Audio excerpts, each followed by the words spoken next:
สบายดีสบายดีสวัสดีพ่อแม่พี่น้องสบายดีFCเบิร์ดสุขทุกคนเด้อ ยินดีต้อนรับเข้าสู่ช่องน้องตายซาร่าคือเก่าเนาะพี่น้องตอนนี้ก็เป็นเวลา9 โมง 10 โมงเลยแหละเกี่ยวเขาเตะเสาๆของพี่น้องเอ้ยกำลังนี่พักผ่อนไล่ได้ให้นึงเกี่ยวแล้วได้ให้นึงเนาะน้องตายเกี่ยวเขากับอีเมลท้องคนพี่น้องอันนั้นโตเกียวบ้านนี่ค่ะเพื่องทั้งน้องตายมันใส่สมือก็ได้เอาสมือมาใส่เพื่องทั้งปวดพี่น้องเลยตอนนี้ก็อันนั้นมานั่งกินน้ำเนาะสีมาเกี่ยวเขาพี่น้องจะได้กะฝากเป็นกำลังใจให้น้องตายเนี่ยเด้อเกี่ยวเขาแดดขนาดแดดเขาห่มเลยเด้อพี่น้องเลยเดี๋ยวนี้มันแดดห่อนเนาะไปเบิ่งกันได้เนาะก่อนไปรับส้มกับฝากกดไลค์กดแชร์กดติดตามให้น้องตายเนี่ยเด้อ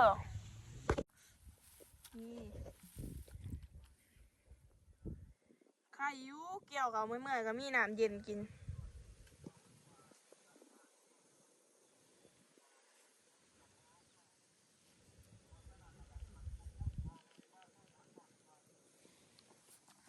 ถ้านั้นเขาจะประกาศเนาะ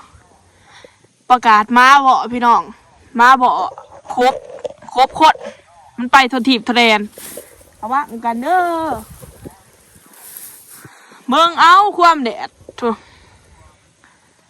นั่งกอดกกเป่าซัพพอร์ตนั่งกอดกกเป่าน้องตายนั่งกอดกกขอพี่น้องเลยเบิ่งกรุ๊ปก่ะอีเมลระยะมันเสียเนาะเขียนสื่อใส่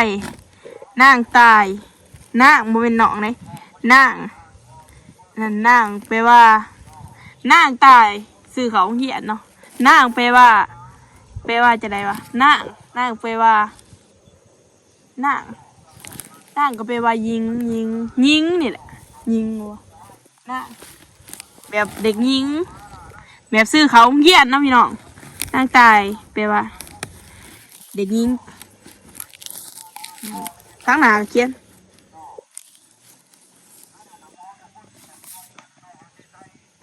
นี่เพิ่นประกาศเนาะ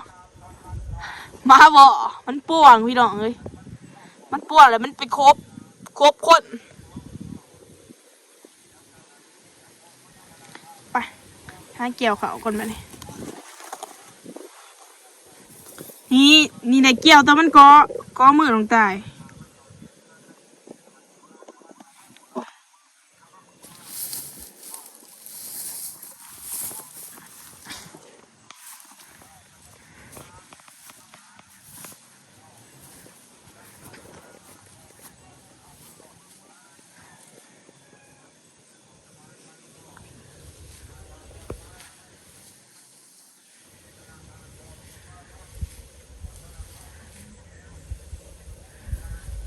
เขาเจ้าผัดบดมเขาน้องใต้ผัดดมบ้า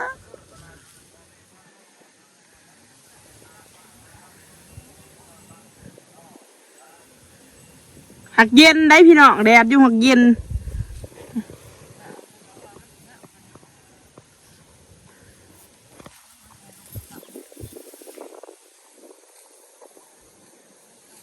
เกี่ยวแล้วก็กองเป็นพรไหวเนาะยามมาแดงกระดงมาหมัก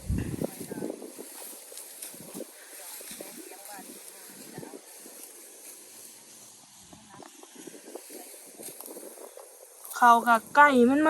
มาตอดกิน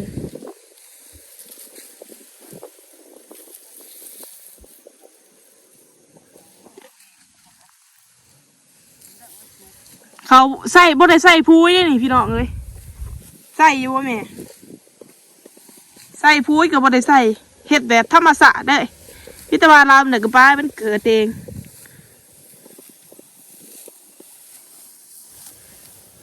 เนี่ยเขาจะใส่พุ้ยกับงามอันนี้มันก็แบบธรรมศาสตร์เนี่ยเมย์แล้วเกี่ยวบ่ได้เอาจักตัดเนาะนี่แต่ว่าเกี่ยวโดดเอามันโดดใส่จักตัดบ่ได้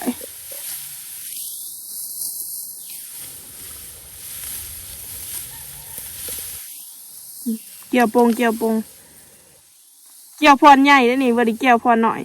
บริสร้าง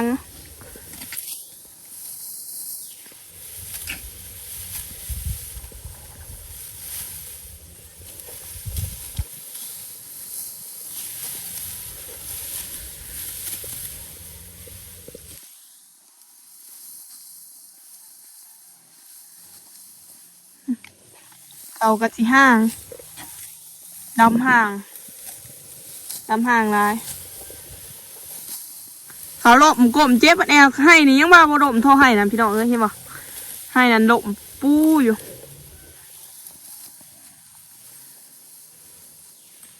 เดี๋ยวเราตายสิ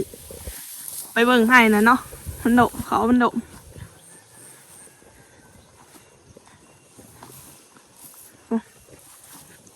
มันดมน้ำดมถ้านั้นได้ยินแต่เสียงจักเพราะว่าเขาจะใส่จักตัดเอา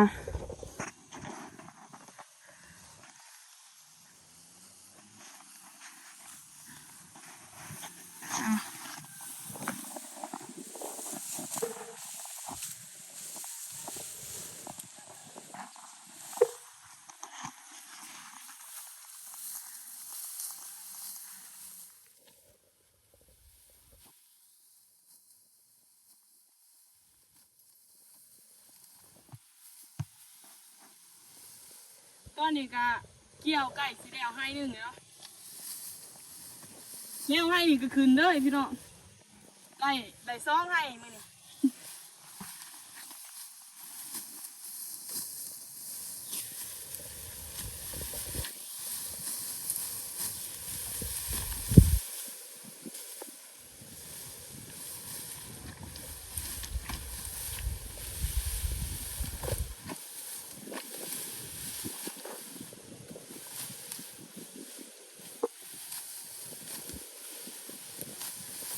เกี่ยวเขากันระวังอยู่ย่าน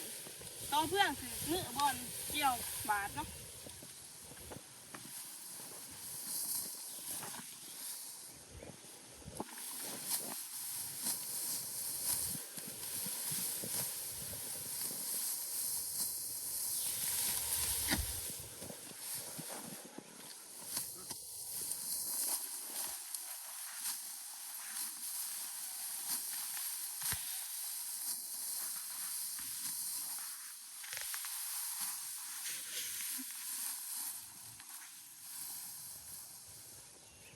เกี่ยวเนี่ยเพราะว่าให้หน้ามีดอ่ะหน้ามีเนี่ย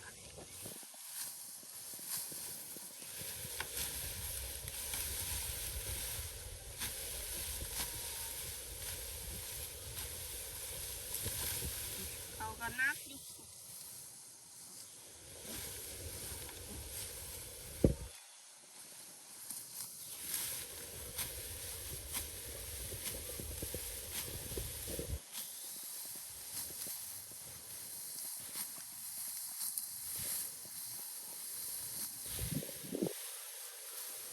แม่เกี่ยวอยู่ร้อนกับพี่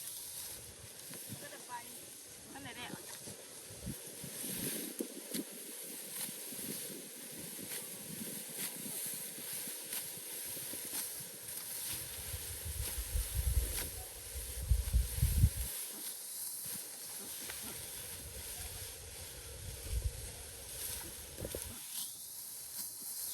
เขานี่จะเกี่ยวมันมาอยู่เนาะเพราะว่าเกี่ยวแล้วเกี่ยวบ่เก่าเลยแต่พวกคือ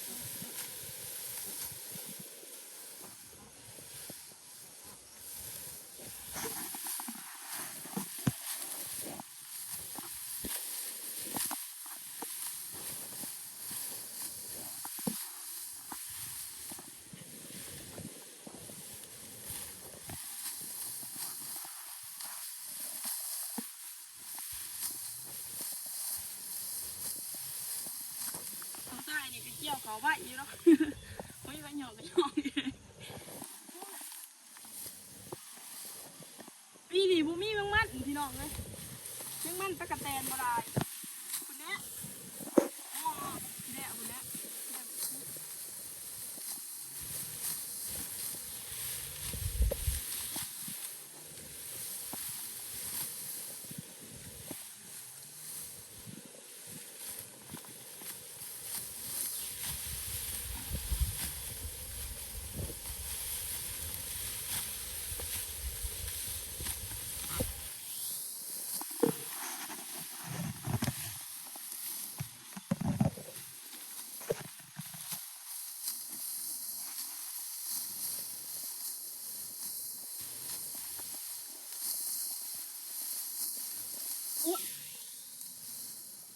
เกี่ยวบาดมืออีก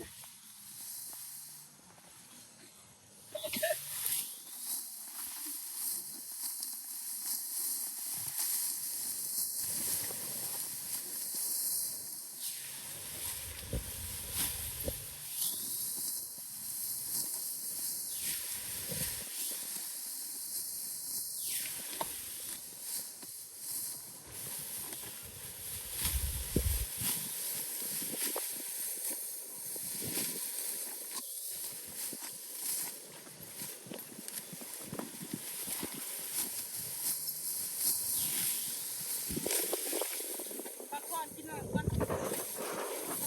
ย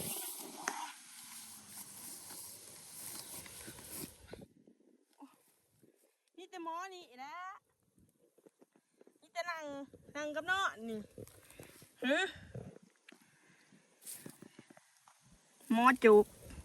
หมักจุกหน้าบ่เฮ็ดกินข้าวได้แต่เห่าคนนั่นแหละเนี่ยจมได้นี่ด่ะเอาวะโอ้ยมาเขามันดมพี่น้องเอ้ยดมใส่ขนาดก็บ่เกี่ยวออกอะกินเองเขานี่บ่เฮ็ดมันย่างกินน่ะเอากินเองโจ๊กหมักมาเย็นขนาดพี่น้องเอ้ย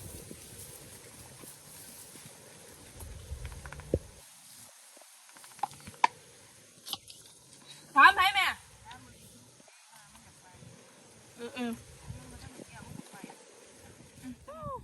ลกโคตรเย็นเลย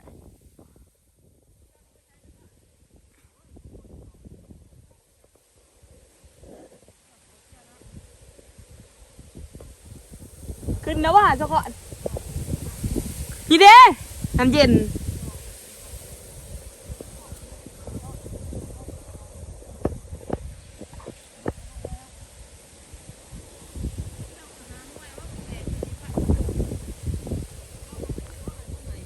โอ้ยซ้ำนั่นกับพวกกินนะแม่เอ้ยพอให้นะซ้ำนั่นกับพวกกินนะจะสิเอาซ้ำไหนไปซื้ออยู่อะไรฮู้มะขามโกดโลกเลยพี่น้องเอ้ยว้าสัตว์มะขามโลกอะไรพอดีแล้วบัดมันซุกนี่สิปอกขายไอ้ไส้ได้แล้วสิปอกนี่แต่ไอ้ไส้ได้สิปอกมะขามขายเห็นหน้านี่สบายอันนั้น2-3 เดือนก็ได้เกี่ยวละ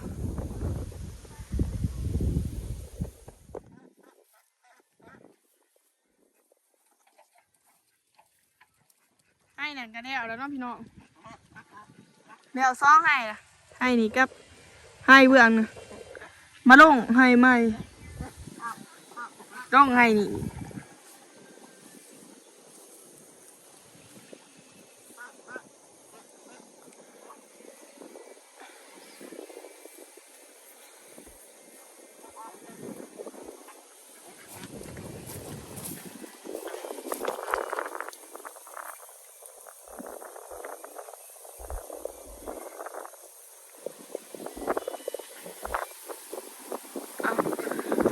ตอนนี้ก็